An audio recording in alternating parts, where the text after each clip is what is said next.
Alrighty folks, so this week we're going fishing in Michigan's Upper Peninsula with a catch. This spot is so secret that even I'm not allowed to know where it's at. So buckle up, we got a lot in store. That's a nice one.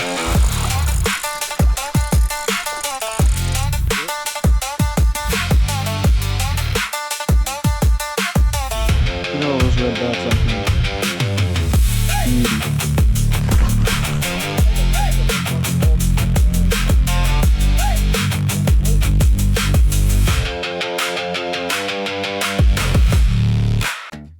Crossing the Mighty Mac is a symbol of adventure to me.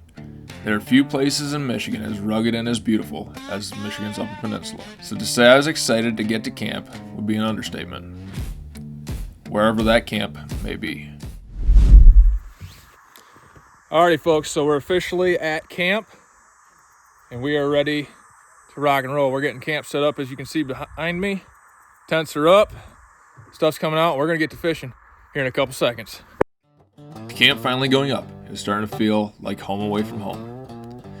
But you could tell everybody was itching to get out on the water. So after a short drive, we did just that. Alrighty folks, so we're officially at the river. We're gonna do a little short walk in. We'll get in on the water and start fishing. Bud, any tips? There's a lot of cover. This place is pretty rough. You can never float it. So we're going to work the edge of the brush, gravel bars, classic spots for trout. It's pretty good in this zone that we have a chance for some monsters, and we'll see what we can do. I'm excited. Always am. Rugged may have been an understatement. Some of the log jams and brush we had to push through had me questioning whether it was even worth it. Luckily, I was with somebody who could give this novice trout fisherman a few tips along the way. Now, you might be able to see my lure better. On like logs like this too, you cast into a pocket, you close your bail, you're going to drift down. So I'm just bumping right off underneath that log. The whole way. Gotcha. The tightness of your line, just slings it out. With that tip in the back of my mind, we forged on. Another thing Rodney taught me is that you can't be afraid to snag your lure on a branch. To catch these fish, you have to put the lure where they live, deep in the cover. And with how picky trout can be, getting that presentation right matters. Just be able to. So now why the switch? So right now I've been seeing more reaction out of mine. I got a gold on right now. Mine's supposed to be, it's a Missouri pin minnow and brown trout. It's the 2-inch. But since I've been getting a lot of reaction, I figured we'll get you something similar. Different colors every day. Gold's a pretty good color here. This like electric brook trout color normally does pretty good for us. But some days they just want one. Some days they want a different profile. But we've also had days where some guys catching them on worms and big gold spoons, and the other guys catching them on natural green bugs. Nothing. I mean, it's just trying to figure out what they're after. I'm running the 2-inch Missouri and brown trout. So it's just gold with black and red spots on it. But they're all these brook trout eat are other brook trout for the most part, and they'll eat bugs and some other stuff they get in the stream. But they're pretty carnivorous, especially the big ones. So that's what we're going for. Pretty good. There he is, right off the back of that log. Nice. First brookie of the trip. Little guy, but he's pretty.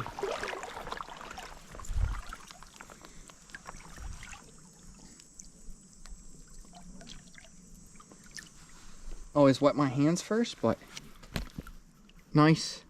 Not super bright belly, but nice looking male. Little guy, probably 5 inches.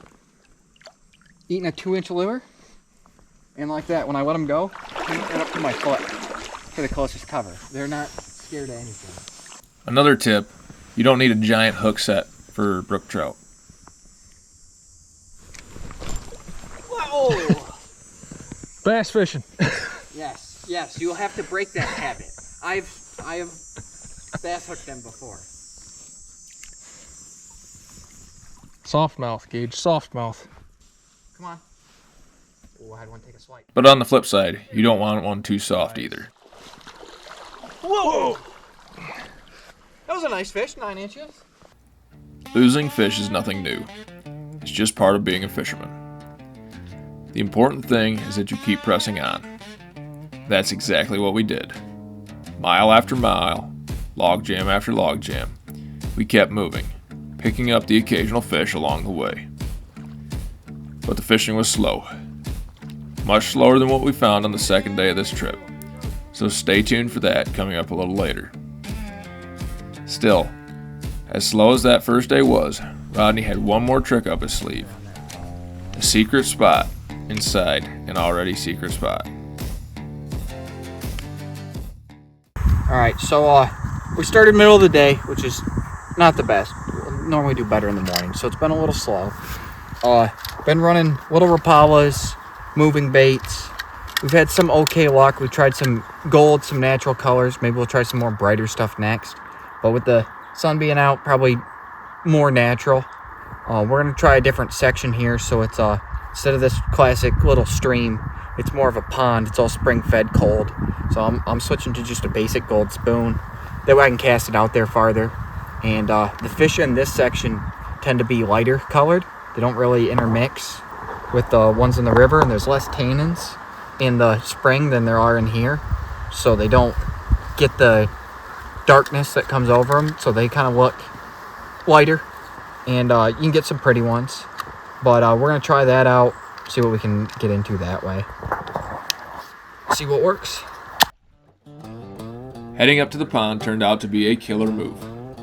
We were into the fish within the first few casts, and it didn't take long before even I was in on the action too.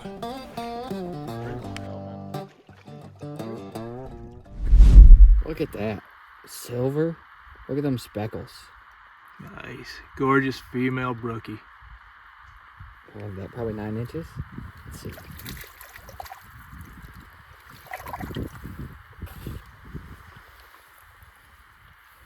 Huh. That's super handy. That is handy. Okay, we'll start her at the 1 inch mark because it's easier to gauge. She is at 8 3/4. Yeah, that should be the honors. I couldn't have been happier landing my first real brookie. I was super excited. I even caught the fish at all. Although, the one I caught the next day would end up being even better than this one. After releasing that fish, we made our way back down to the river and got back to work, picking apart log jams and casting into every piece of cover that looked like it might hold a trout. But the fishing had slowed to a crawl. It was a fish here and a fish there, but nothing like the action we were hoping for. After miles of hiking and fighting through the brush, we eventually decided it was time to call it for the day. We headed back to camp, got some good food in us, and settled around the fire.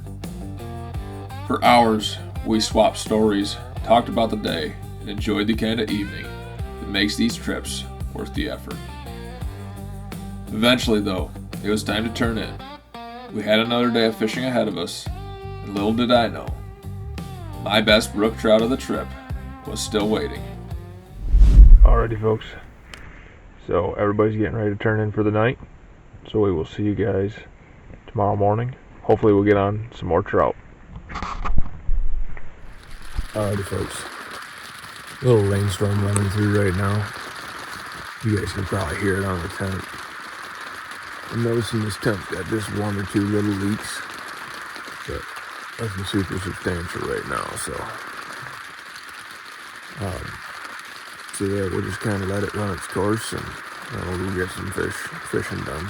So stay tuned, we'll be right back. Alrighty folks, today I'm fishing with Logan. How we doing? And we're going to go jump in the river and see if we can't get on some brookies. You ready to go? Let's go. Let's get them. Something about this morning just felt right. And it wasn't long before I was hooked in my first fish of the day. But this wasn't just any fish. It broke my personal best brook trout. And somehow, it still wouldn't be the best fish of the entire trip. At this point, I had no idea just how good the day was about to get. I told you he was a good one too. There you go, folks. Not 100% sure if the camera was running on it, but that was a gorgeous 10-inch female. Great way to start the morning. Go hammer in a couple more, all right? And hammer more we did. We were on an absolute hot streak that morning, and the fish just kept coming. Every hole seemed to have another trout waiting for us, and for a while, it felt like we couldn't miss.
Nice little native. Oh.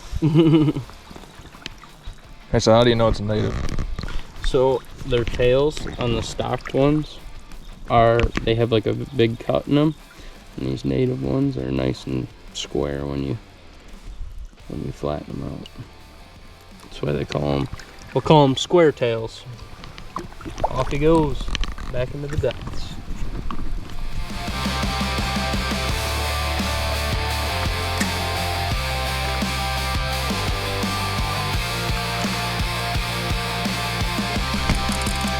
That's a nice one.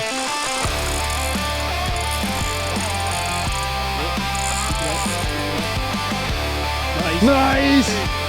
Big.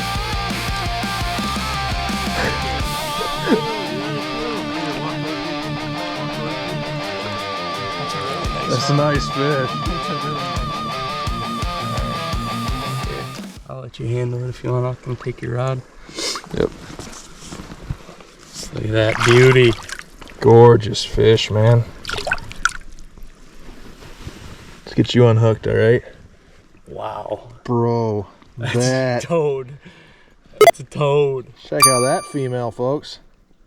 Golly, man. Beautiful. Has a female, right? Yeah. I think so. Well, she needs to go back. We're gonna put her back in the river so that she can go produce some more of these. Golly, man, that's a gorgeous fish. What do you think that is? That's probably pushing 12 and a half, probably. That's a gorgeous fish. Oh, she's lively. She's lively. All right, about mid forearm. There you go. Perfect. Dude, that is a smoker. That was a nice fish. I was like, hey, I figured there had to be something on there. I was like, there's a big overhang there. Oh, that's a sonic whammy. That's what they call those. I think that's the name of them. Panther Martin Sonic Whammy. Dude, that was a killer Stud. fish. Killer fish. Okay, so we do, before you handle any trout, you definitely want to wet all your hands. So trout have like a mucous membrane around them that helps protect from bacteria and other diseases. And that mucous membrane, it's very easily taken off by your skin, and the oils on your hands can actually harm the fish. So that's why you want to make sure your hands are nice and wet before you ever handle any trout. Nice. All Big right, one? that's enough basking in the glory of a new personal best. Let's get back to catching fish. Believe it or not, Logan says this is still considered a slow day on this river.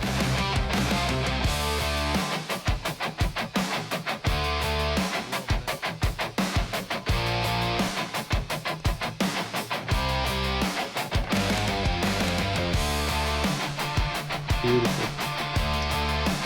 Get them back in.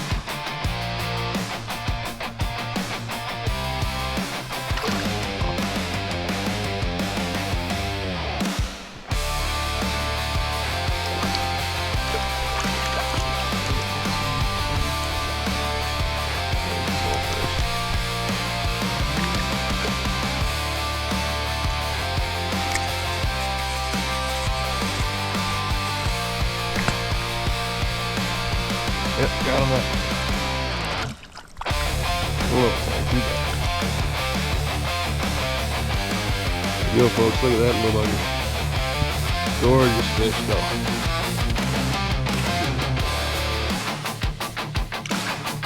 Boom, right to the bottom.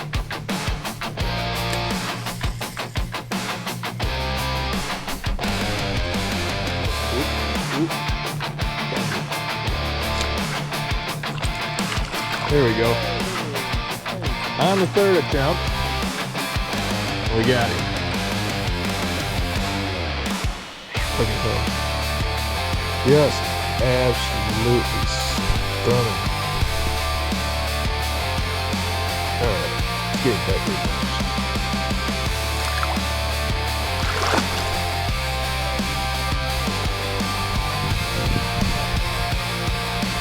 Still, man.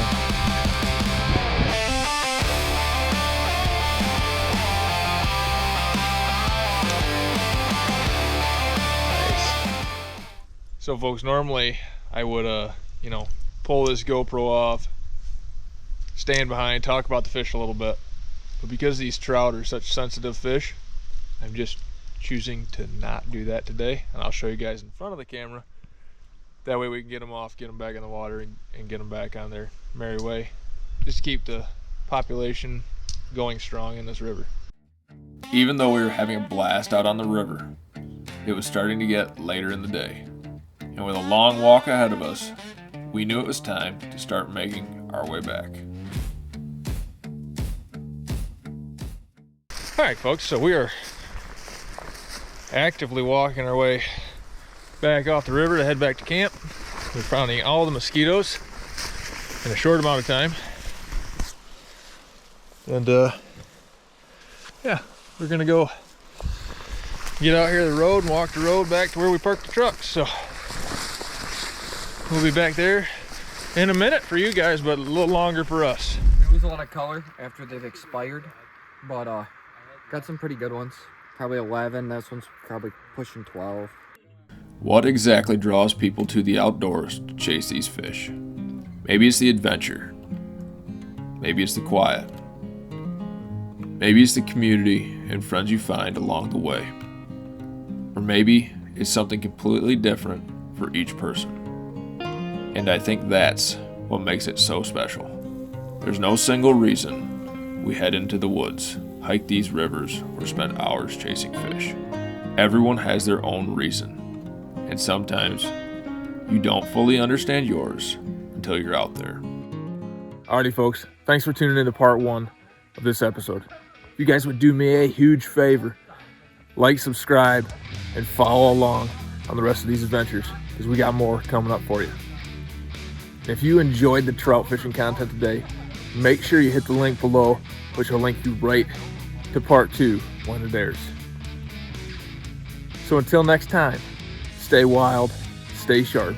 As always, stay wise. Let's see you guys next time.